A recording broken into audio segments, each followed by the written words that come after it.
दुनिया सम्राट सांस्कृतिक विविधता और कई दर्शनीय स्थानों से भरी हुई है जो कई लोगों के लिए अज्ञात है। इस नए वेब सीरीज एक्सप्लोर वर्ल्ड में हम दुनिया की कई छिपे हुए रत्नों में से कुछ को उजागर करने का प्रयास करेंगे। आशा है कि आप इन अद्भुत स्थानों से सम्मोहक परिदृश्य और सम्राट संस्कृति का आनंद लेंगे।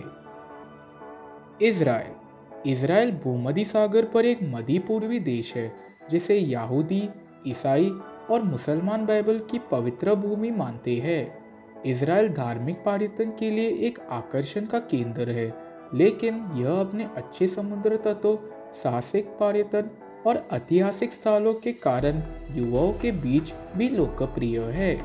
इस एपिसोड में हम उन स्थानों की सूची के बारे में जानेंगे जहां आप इज़राइल में जा सकते हैं। जेरूसलम पश्चिमी एशिया का एक शहर है जो भूमध्य सागरीय और मध्य सागर के बीच जुड़िया पहाड़ों में एक पत्थर पर स्थित है। यह दुनिया के सबसे पुराने शहरों में से एक है और यह जितना खास है उतना ही अनोखा भी है। अपने धार्मिक और ऐतिहासिक महत्व से परे जेरूसलम आधुनिक समय के इज़राइल की राजधानी है और एक उन्नत गतिशील शहर है। द माउंट ऑफ ऑलिव्स या माउंट ओलिवेट जेरूसलम के पुराने शहर के पूर्व और उसके निकट एक पर्वत शरणकाला है। इसका नाम जैतून के पेड़ों के लिए रखा गया है जो कभी इसकी दालनों को कवर करते थे। एक महत्वपूर्ण और सार्थक मील का पत्थर जेरूसलम में माउंट ऑफ ऑलिव्स बाइबल के समय का है और यह यहूदियों और ईसाइयों दोनों के लिए महत्वपूर्ण है। अपने ईसाई चर्चों और यहूदी कब्रिस्तान के साथ माउंट ऑफ ऑलिव्स की अत्यधिक प्रतीकात्मक प्रासंगिकता है। मसाड़ा दक्षिणी इज़राइल के जोर्डन रेगिस्तान में एक प्राचीन किला है। यह मृत सागर की ओर मुख्य किए हुए एक विशाल पत्थर पर है। यह जगह रोम के खिलाफ यहूदी विद्रोह में जोश और सिकरी के अंतिम स्टैंड के लिए प्रसिद्ध है। मसाड़ा यूनेस्को की विश्व धरोहर स्थल है और इज़राइल में सबसे लोकप्रिय पर्यटन स्थलों में से एक है। आयन गेडी इज़राइल में एक नखल स्थान और एक प्राकृतिक आकर्षित है जो मसाड़ा के पास मृत सागर के पश्चिम में स्थित है।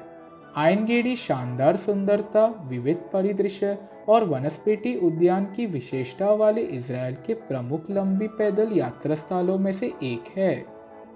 इसमें कोई शक नहीं है कि आयन गेडी नेचर रिजर्व इज़राइल के सबसे खूबसूरत जगहों में से एक है।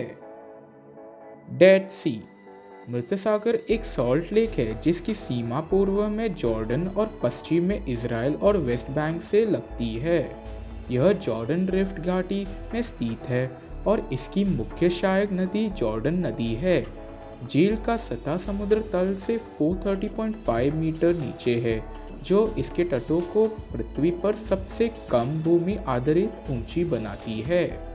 मृत सागर पर्यटकों के लिए लोकप्रिय है जो अद्वितीय समुद्र और परिवेश का अनुभव करने के लिए थोड़े समय के लिए रुकते हैं, जिसके साथ वे प्रसिद्ध रूप से खनिज युक्त कीचड़ में खुद को ढंक लेते हैं और इसके समुद्र तटों पर खरे पानी में तैरते हैं। ओल्ड जाफा पोर्ट जाफा शहर का प्राचीन बंदरगाह था जिसमें से आधुनिक दिन तेल अवीव विकसित हुआ है। ओल्ड जाफा बंदरगाह दुनिया के सबसे पुराने बंदरगाहों में से एक के रूप में प्रतिष्ठित है। विशेष रूप से वह बंदरगाह है जहाँ से योना ने योना और व्हेल की प्रसिद्ध बाइबल कहानी में स्थापित किया था। पूर्वी भूमध्य सागर में एक रणनीतिक बंदरगाह के रूप में इसका लंबा और आकर्षक इतिहास हाल ही में जारी रहा जब आधुनिक दिन शिपिंग विधियों को पूरा करने के लिए आशोदद में तेल अवीव के दक्षिण में और हाइफा में उत्तर में नए बंदरगाहों का निर्माण किया गया।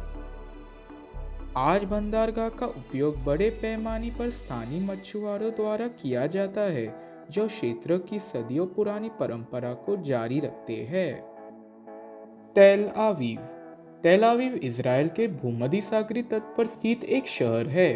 यह शहर की खूबसूरत समुद्र तटों, विविध सांस्कृतिक दृश्यों और जीवन नाइट लाइफ के साथ यहाँ देखने और करने के लिए हमेशा कुछ न कुछ होता है। यह शहर पुराने और नए के बीच एक मिलन बिंदु के रूप में कार्य करता है, जो परंपरा और इतिहास को दर्शाता है, जबकि नवाचार, बाहुल्यवाद और विविधता को गले लगाता है। तेल अवीव इज़राइल का सबसे बड़ा महानगरीय क्षेत्र है और यह नवाचार, संस्कृति और रचनात्मकता के केंद्र के रूप में कार्य करता है। आपके लिए हमारी सीक्रेट टिप मध्य सागर की यात्रा करना है। यह स्थान अपने समुद्र और परिवेश के कारण थोड़े समय के लिए रुकने वाले पर्यटकों के लिए लोकप्रिय है और कोई भी अपने आप को पानी में ढंग सकता है और प्राकृतिक रूप से तैर सकता है। इज़राइल ग्रह पर सबसे विवादित जगहों में से एक है। हालांकि अगर आप देश की यात्रा करते हैं तो यह निश्चित रूप से आपको एक यादगार अनुभव देगा।